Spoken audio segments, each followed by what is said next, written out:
She thought she was escaping a monster, but she just jumped into the arms of a ghost.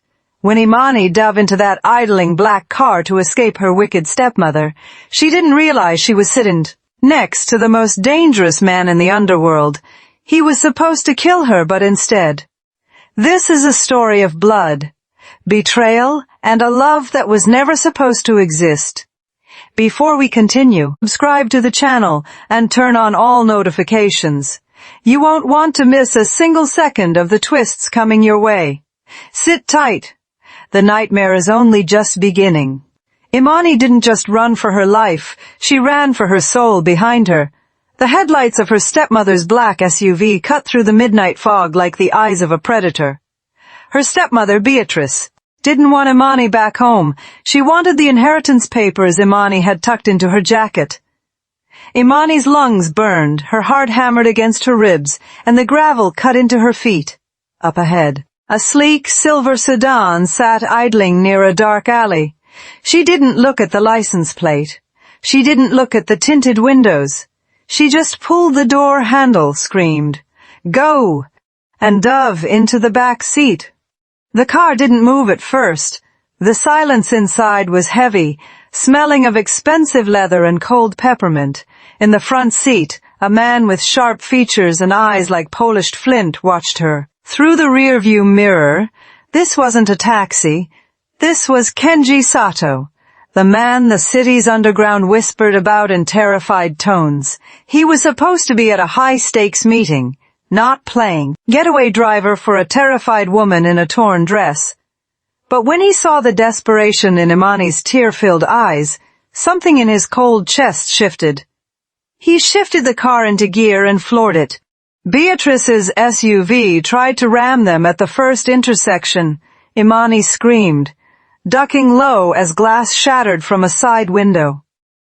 Kenji didn't flinch. He spun the steering wheel with one hand, his face a mask of calm granite, and sent the car drifting through a narrow gap that no normal driver would dare. He watched Imani in the mirror, not with pity, but with a strange, sudden curiosity. She wasn't just a girl. She was a fire trying not to go out. He realized right then that his night and his life had just been hijacked by a total stranger. They pulled into a hidden underground garage blocks away. The engine hummed to a stop, leaving them in a thick, vibrating silence. Imani was trembling so hard she couldn't unbuckle her seatbelt. Kenji got out, walked to the back door, and opened it. He didn't offer a hand. He offered a choice. He told her she could leave and face the wolves, or she could step inside his world where the wolves were kept on leashes. Imani looked at his hand, scarred, powerful, and steady. She took it. Inside the penthouse, the luxury was cold and sterile.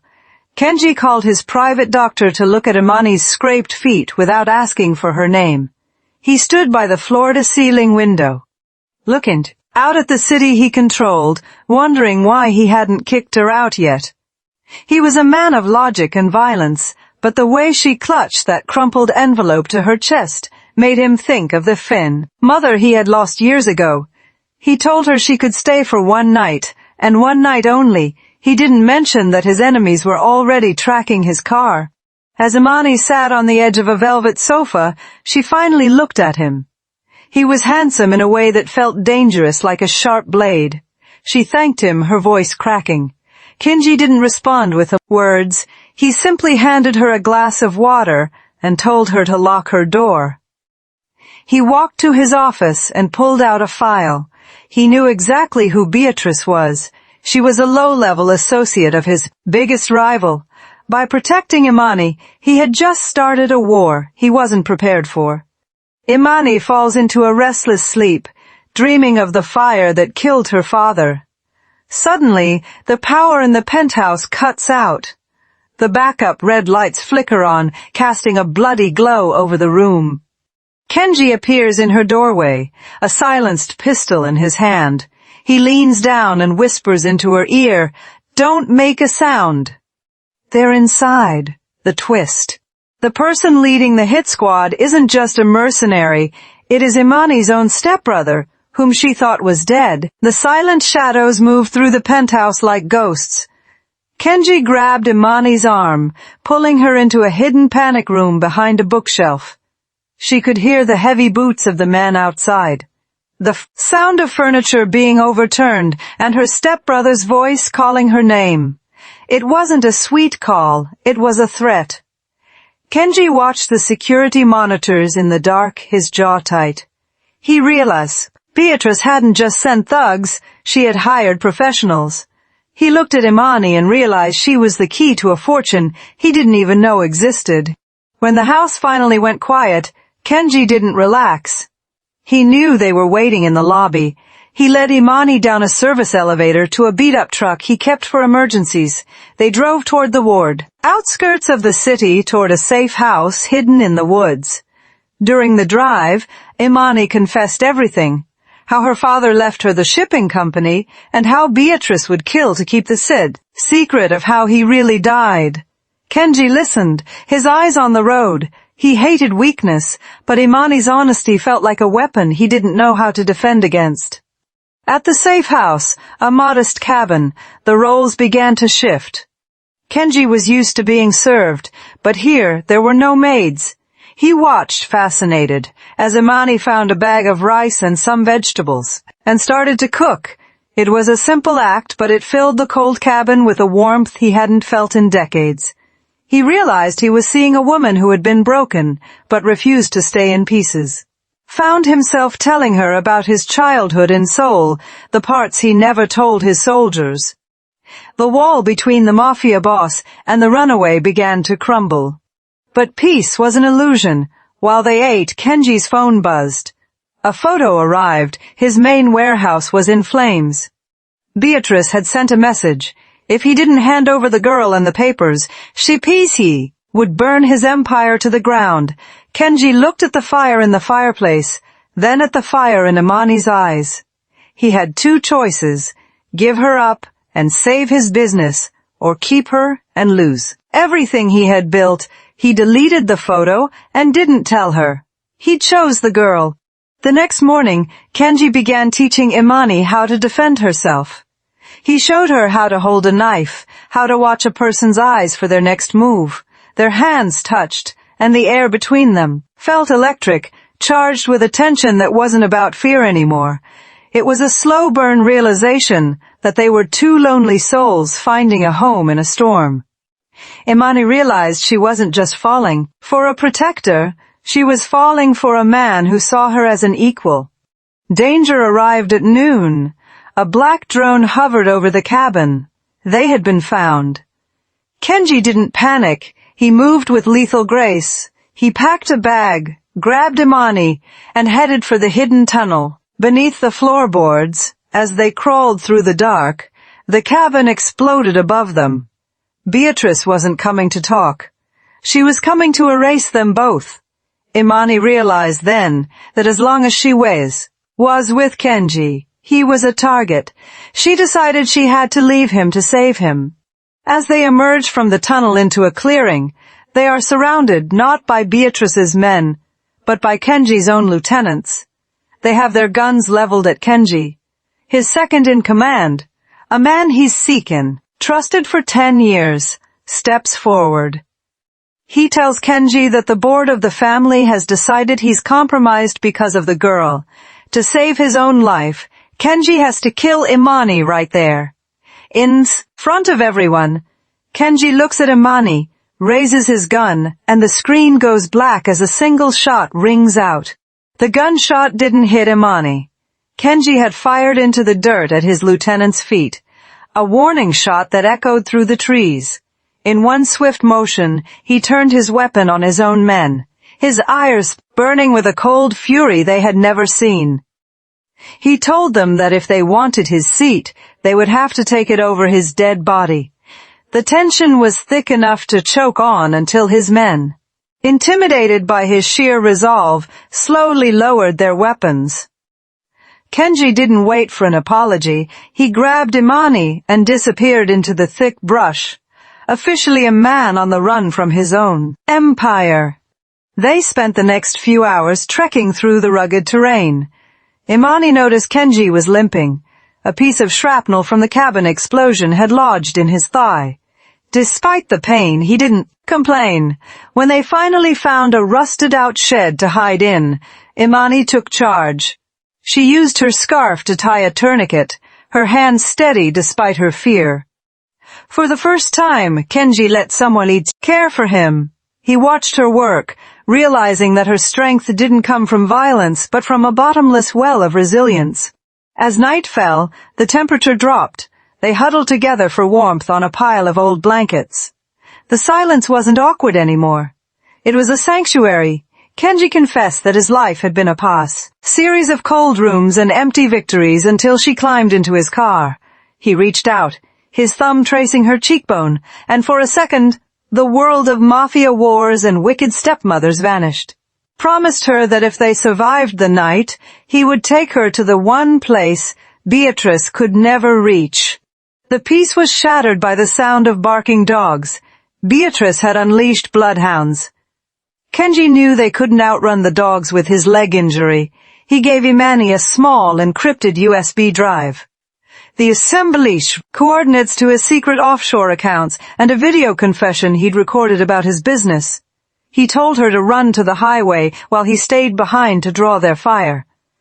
Imani refused to leave him, but Kenji gripped her shoulders and told her that her life was the only thing he had left to protect. He kissed her forehead and pushed her toward the tree line. Imani ran until her lungs felt like they were filled with broken glass. She reached the highway just as a truck was passing, but she didn't flag it down. She looked back at the woods and saw the woods, flashes of muzzle fire. She realized she couldn't live with herself if she ran away while he died for her. Instead of escaping, she circled back, using the shadows and the training Kenji had given her. She found the man holding the leash of the lead dog and, using a heavy branch, knocked him unconscious. It was her first act of true defiance. She found Kenji pinned behind a fallen log, surrounded by 4 of Beatrice's mercenaries. Just as the lead mercenary moved in for the kill, Imani created a distraction, setting fire to a dry patch of brush. In the chaos, Kenji found the strength to take down the remaining men. They stood in the middle of the smoking woods, covered in dirt and blood. Looking at each other, they weren't just a boss and a runaway anymore, they were a team. They realized that Beatrice wasn't just after the papers. She was working with a rival Korean syndicate to take over everything. They reach a secondary safe house only to find a television playing the news. Kenji's face is all over the screen. He hasn't just been ousted. He's been framed for the murder of a high-ranking government official. The police, the mafia, and Beatrice's hunters are all looking for them now. But the real shock comes when the news shows the official who was killed. It's Imani's father. Man she thought died in a fire years ago was alive until this morning. And now he's truly gone. The revelation that her father had been alive all this time broke something inside Imani. She realized Beatrice hadn't just stolen her inheritance. She had kept her father prisoner for years. Kenji held her as she sobbed, his heart hardening into a diamond. He knew this wasn't just a survival game anymore. It was a mission of absolute vengeance. He used his last remaining contacts to find out where Beatrice was hiding. She was at the old family estate, the very place Imani grew up, preparing to sign the documents that would hand over the city to the rival syndicate. Kenji and Imani spent the next few hours preparing. They didn't have an army, but they had the element of surprise. Kenji taught her how to use a high-tech jamming device to kill the security cameras. They moved like shadows through the outskirts of the estate. Imani felt a cold calm settle over her. She wasn't the scared girl who jumped into a stranger's car anymore. She was a woman, reclaiming her legacy. Kenji watched her with a mixture of pride and heartbreak, knowing that after tonight, she would never be the same. They breached the perimeter at midnight. Kenji took the lead, neutralizing guards with silent efficiency, while Imani bypassed the electronic locks. They moved through the halls of her childhood home, which now felt like a tomb. As they reached the Grand Library, they heard Beatrice's laughter. She was sitting at her father's desk, drinking wine with the head of the rival syndicate. Imani wanted to rush in, but Kenji held her back. They needed the signed confession, not just a dead body. The plan went sideways when the stepbrother, who had survived the previous encounters, appeared behind them. A brutal fight broke out in the hallway. Kenji took on the stepbrother in a display of raw, unrestrained power. While they fought, Imani slipped into the library. She stood before Beatrice, who looked at her with a sneer of contempt. Beatrice told her she was nothing but a mistake her father made, but Imani didn't flinch. She pulled out the USB drive Kenji had given her and revealed she was live streaming the entire encounter to the syndicate's board. Beatrice's face turned pale as she realized her own partners were watching her admit to the murders in the double cross. The rival boss stood up, realizing Beatrice was now a liability. He drew his weapon, but Kenji burst through the door, having finished the fight with the stepbrother. The room turned into a Mexican standoff. The tension was suffocating. Kenji stood in front of Imani, his body a human shield. He told the rival boss that the war was over and that Beatrice was the only one who had to pay. The rival boss, a man of cold business logic, weighed his options. He saw the live stream, saw Kenji's resolve, and saw that Beatrice was a sinking ship. He lowered his gun and walked out, leaving Beatrice alone. Beatrice, desperate and crazed, pulled a small derringer from her purse and aimed it at Imani. Kenji moved, but Imani was faster. She didn't shoot. She swung a heavy bronze statue from the desk, knocking the gun from Beatrice's hand. The hour ends with the police sirens wailing in the distance. Kenji and Imani stand over a defeated Beatrice. But as the lights flicker against the window, Kenji gets a text message from his loyal second in command. The message says, "The police aren't coming to arrest her. They're coming to finish you." The twist: the chief of police is Beatrice's secret brother. The rescue is actually an execution squad. With the police-turned hitmen closing in, Kenji and Imani had to move fast. They dragged Beatrice with them as a shield, heading for the roof where a private helipad sat. The stairwell was a war zone. Kenji used his last magazines to keep the corrupt officers at bay. Every step was a struggle, his old injury screaming in pain. Imani was the one cheering him on now, her voice the only thing keeping him conscious. They reached the roof just as the first helicopter appeared, its searchlight blinding them. On the rooftop, the wind whipped Imani's hair across her face. The chief of police stepped out of the lead helicopter, a smirk on his face. He told Kenji to hand over the girl and the papers, and he might let him live in a cage. Kenji looked at Imani and whispered a final instruction. "When I say jump, don't look back." Imani realized there was a specialized high-dive safety net 2 floors down, used for stunts by the previous owner. It was a terrifying leap, but it was their only chance. In a final act of mafia bravado, Kenji triggered the estate's fire suppression system, creating a cloud of thick chemical fog. "Jump!" he roared. They leaped into the abyss together, the world spinning as they fell. They hit the net with a bone-jarring thud and scrambled into the garden. Behind them, the library of the estate exploded. Kenji had rigged the gas lines. The fire consumed the evidence, the corruption, and Beatrice, who had been left behind in the chaos. They escaped through a hidden drainage pipe that led to the river. Cold, wet, and exhausted, they collapsed on the muddy bank as the sun began to peek over the horizon. The empire was gone. Money was gone. The names they used to carry didn't mean anything anymore. Kenji looked at Imani in the morning light. She was covered in soot, her dress was rags, and she was the most beautiful thing he had ever seen. He told her he was no longer a boss, just a man. Imani took his hand and told him that just a man was all she ever wanted. She still had the USB drive, which contained enough evidence to take down the corrupt chief of police from a distance. They spent the next few months living off the grid, traveling through small towns where nobody knew their faces. Kenji learned how to laugh, and Imani learned how to sleep without checking the door. The trauma of the past began to scab over, replaced by a quiet, deep love that had been forged in fire. 1 year later, they are sitting in a small cafe in a quiet coastal town. They look like any other happy couple. Imani is running a small local charity, and Kenji works as a carpenter. His hands now, used for building things instead of breaking them. They don't look over their shoulders anymore. But then, a black sedan pulls up across the street.